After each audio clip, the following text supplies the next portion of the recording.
NHS Greater Glasgow and Clyde, Facing the Future Together.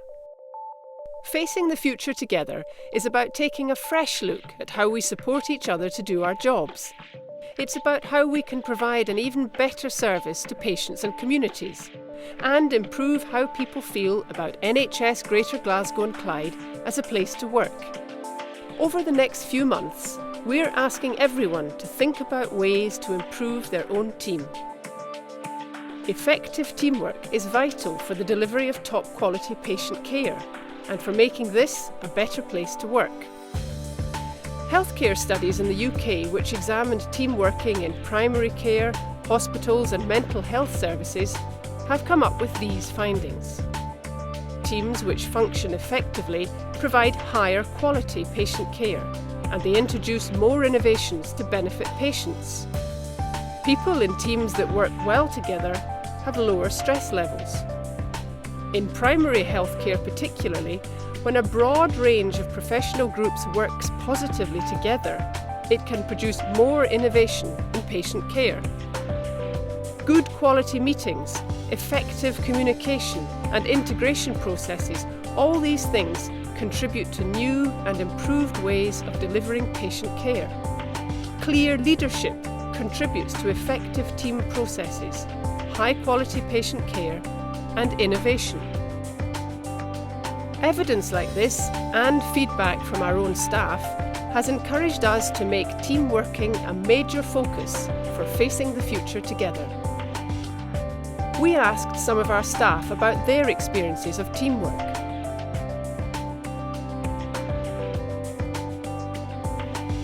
It's a pressurised job, and if you don't have some of this banter,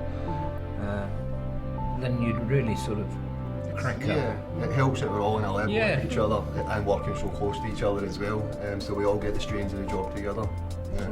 When you were in the hospital, obviously the theatres are used to being able just to demand, and you only had a certain amount of trays to deal with, and it's hard even for them to imagine exactly how much work we process. I think people are thinking, this stuff just appears, and if it's not appeared, why? And then that's where all the phone calls and the pressures come on top of, and that's why we all work hard in all our departments. I work by myself, but I still feel part of the team, and we all know that we're all under pressure from the top to the bottom.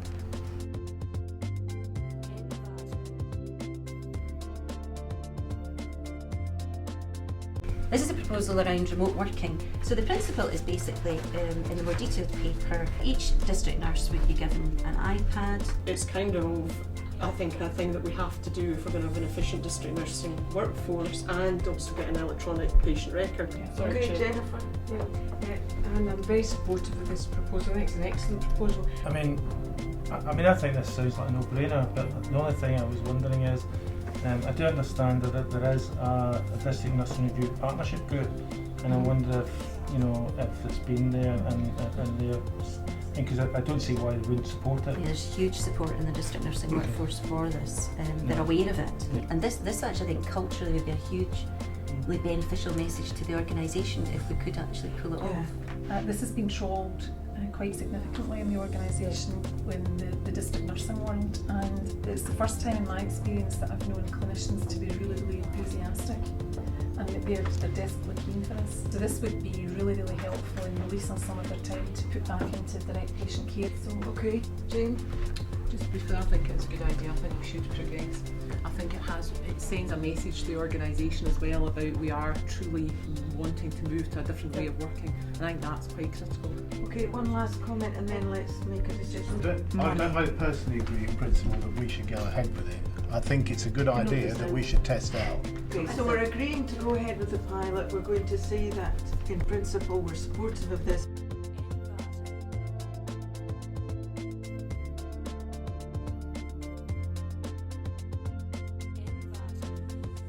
There have also been some medical issues which we can look at on the ward round about her drug therapy. Have people had a chance to assess her? In therapy she's managing to mobilise with the walking stick and assistance of 2, and that improved after a period of time on the tilt table to try and stretch out her leg. A referral's been sent on to Stirling Social Work Department for equipment, which is a key safe and a pendant alarm and for home care. But at ward level she's transferring independently So I think we need just to sort out her medication, which I think will hopefully make her feel better, and then she'll be more functional. She's currently on lorazepam, but seems to be having some effect. Continues with IV fluids 4 hourly because of raised urea. Had some realistic thoughts about things and some things not so realistic. They tended to agree that she would probably be for long-term care. Lisa from social work was there, so I think they're wanting to find out a bit more and speak to Lisa again. They've started to look at standard care homes, but I think they were just needing a wee bit of guidance as to what her needs were kind of in the long term. Hearing from these different teams shows us that whatever our job, it's when we work effectively with each other that we deliver the best for patients. And it's clear too that team working is particularly important when we're under pressure and have so many changes to deliver. It's important to know the individual members of your team, have mutual respect for one another, and know one another's roles. Our team have blended very well together. We're quite a new unit. We only opened our unit a year and a half ago, and we came from different backgrounds, different personalities, different lengths of service. So it was quite a challenge.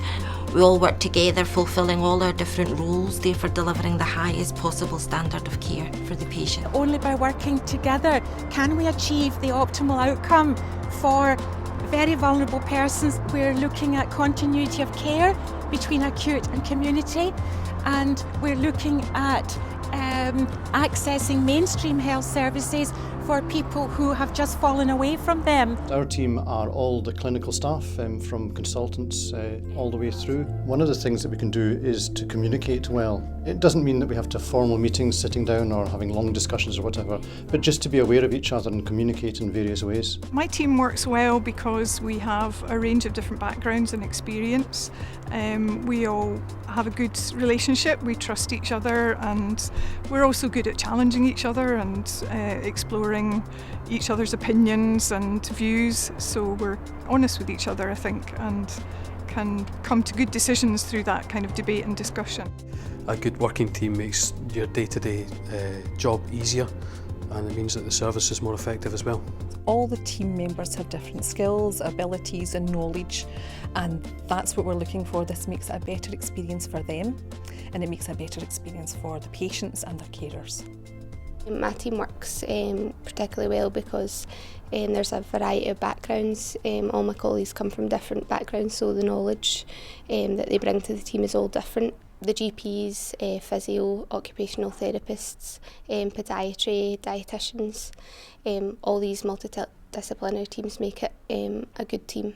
The team involves everybody on the ward, the speech and language therapists, the occupational therapists, the physiotherapists, the doctors, and many outside agencies. But certainly the hub of it is very much the nursing staff, because all of the information comes towards the nurses and they have to deal with that. Being part of a good team improves communication and allows for accurate and important goal setting between the patients, the family and all the staff. I think communication is a big part of it, and an understanding and awareness of everyone's roles. I think the team here works very well. I think it's well set up as a rehab environment. We have a weekly team meeting with all the team members attending, discussing all the patients. Everyone has a chance to chip in and give their opinion on what we need to do for the individual patients. And I think that works really well. We want everyone to take a fresh look at how their team works. Discuss your own thoughts with the rest of your team and with other people you work with, and see if there are things you can improve and do even better together. Here are some prompts you might want to use. Clarity and commitment to team objectives. First, are you clear about exactly why you're working together as a team? There's no reason to be a team unless you have a shared purpose. Decision-making and communications. Do all team members feel they have an influence in decision-making? And are there regular opportunities to interact and share information? Focus on quality. Is there a collective focus on the quality of what the team delivers? And does everyone feel they contribute to the performance of the team? Support for innovation. Is there practical support in the team for developing new ideas and making improvements? Do you have systems or methods in place to do this? Working with other teams. How can you work better with others outside your team who may contribute to what you deliver? Do you ask them for feedback? Over the next 12 months, let's all review the opportunities to build even stronger teams. Wherever you work, whatever your job, please find some time to look at the material and think about the team you're part of. Consider your relationships with other teams and look at how you can contribute to achieving the best teams across NHS Greater Glasgow and Clyde. If we all play our part, we'll deliver better services and a better place to work. For more information and tools for team effectiveness, visit the Teams homepage at Facing the Future Together on StaffNet.